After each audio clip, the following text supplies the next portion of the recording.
Do you know this feeling?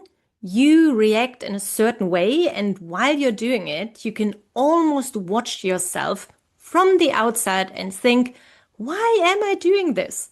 I don't want to react like this anymore.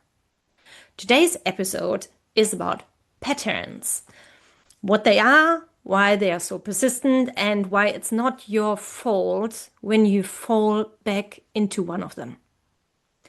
So, what exactly is a pattern? A pattern is a habit in your mind or body that runs automatically. Something that shows up again and again without you consciously choosing it. And very often we make the mistake of thinking that our patterns are our personality. That's just how I am. I've always been like this. But that's actually not true. Patterns are learned strategies. They made sense at some point in your life. They protected you, they helped you, or got you through something difficult.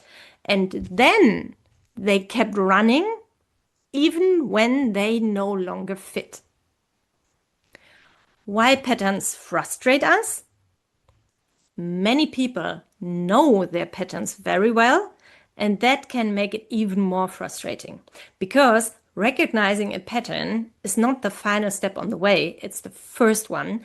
And sometimes recognizing a pattern throws us straight into a loop of shame and guilt. Like, I know I don't want to do this anymore, so why do I keep doing it? A few common examples. Many parents know the patterns of thinking, I don't want to yell at my child anymore. And then it happens again. And afterwards comes the shame and the guilt and the feeling of failure. Shame, though, shuts our system down, and repeating the pattern makes everything worse. So that is one example. Another example is the inner critic, that voice in our head that doesn't motivate you but tears you down, the one that shames you, insults you, or attacks you the moment you make a mistake. Or another example, emotional eating. We don't reach for sweets or snacks because we're hungry. We reach for them because we are trying to regulate something inside us, a feeling like stress or emptiness or overwhelm. So why do you have patterns? That's an interesting part.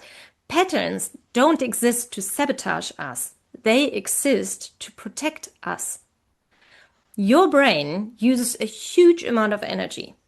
And to save energy, it automates everything it can.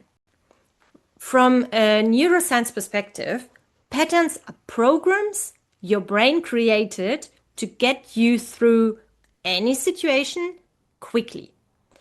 So when a situation feels familiar, and I mean emotionally feels familiar, your system grabs the reaction that worked in the past. This reaction is faster than your conscious mind, which means your body decides before you can decide. So it's not because you're weak, it's because your nervous system is trying to keep you safe. Patterns are always a solution. Just some of those solutions are old. So what is behind a pattern? Your system is always on your side, even when it doesn't feel like it. Behind every pattern is a need or a feeling, and the direction is always the same. We are either moving towards something or away from something. So why do parents yell? Because something inside becomes too much. It's not the child that is too much, but it's the stress, the overwhelm, the sensory overload, the responsibility, the helplessness. The nervous system goes into alarm. Wah! And it grabs the oldest reaction it knows. Raising your voice, creating pressure, trying to regain control. For other people, they have different patterns. They can go quiet, for example. They shut down because they learned that being silent is safer than being visible. Both reactions being loud or being quiet are protective reactions. It's two sides of the same coin. Why do we have an inner critic? The inner critic is also not a bad part of you. It's a protection mechanism. It tries to keep you safe from rejection, mistakes, shame, or losing love. It believes it has to warn you, push you, or keep you small. It's loud because it's afraid, not because it's right. The words that it uses are old sentences, old experiences, or old conclusions. So don't make the mistake to believe every thought that you have. Although we all do it and it's easy enough to get into that pattern. Emotional eating. Why do we eat when we're not hungry? Because food calms the nervous system. Like sweet, fatty, crunchy food sends instant signals of comfort and relief. Plus, eating is a parasympathetic process. That means your system needs to feel at least somewhat safe, because in acute danger, if we are in life-threatening danger, we don't sit down and eat. And our system knows that. But we can, if we have chronic stress, eat. And that is what many, many people do. So emotional eating isn't a discipline issue. It is actually self-regulation. It's a strategy that you learned that helps you regulate your system from the outside. And the same applies for other things like smoking, alcohol, scrolling. There are other strategies where exactly this works, that we take something from the outside to calm us on the inside. But it's not a sustainable solution. So when I started this journey, I was one of those overwhelmed parents, and I came around some tricks and tips and hints on how to react in situations when someone feels overwhelmed. And one of these tips was, when your pattern kicks in, drink a glass of water. Maybe you've heard it too. And the thing is, the idea behind it is great, because drinking water interrupts any automatic sequence. It creates a pause, and that pause gives your system a moment to settle. But here's the problem. If your nervous system is highly dysregulated, there is no space between trigger and reaction. You probably don't even make it to the glass of water, or you drink the glass of water and nothing changes because your system is so overwhelmed that water doesn't fix it. The tip itself isn't wrong, it's just not enough for many, many people. So how can we actually change patterns? And in my experience, there isn't one single way, there are many. And the goal is always the same. We do want a well-regulated nervous system. So how do we get there?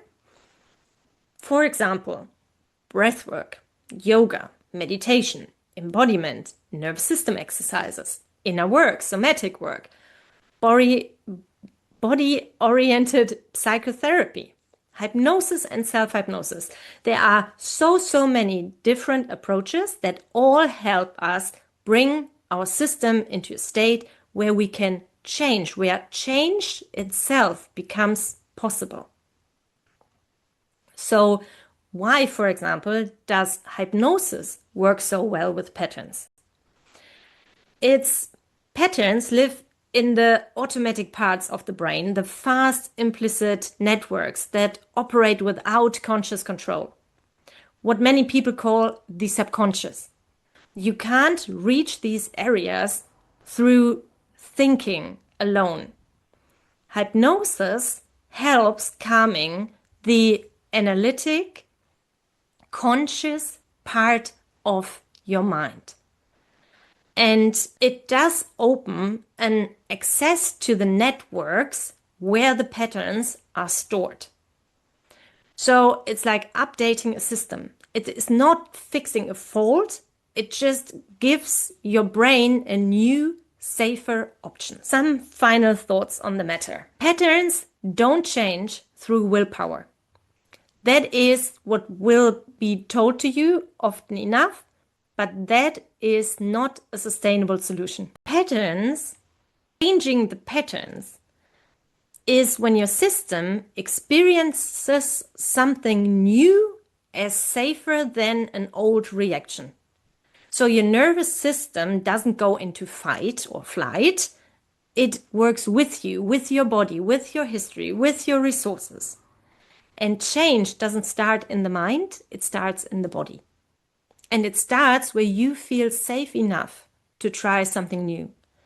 If you feel like your patterns are holding you back more than they are protecting you, that is not a sign of weakness.